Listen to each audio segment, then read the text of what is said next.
Дете од Неготинското село Пепелиште малтретирано од двајца негови соученици, освен што било психички и физички малтретирано, му изнудиле и пари.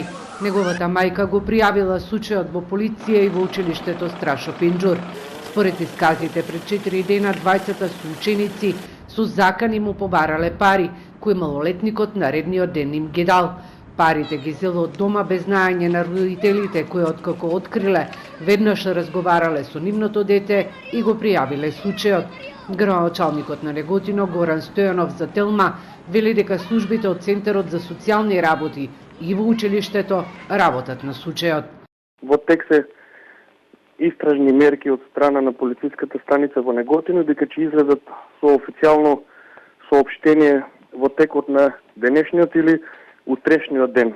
А во разговорот со директорот на основното училиште Страшо Пинџур во Неготино беше кажано дека во текот на денешниот ден ќе се изврши разговор со децата кои што биле инволвирани во случајот и тие потоа ќе испаднат со свое соопштение. Така да поточно би можеле да знаеме дека во утрешниот ден што и како преземале соодветните институции.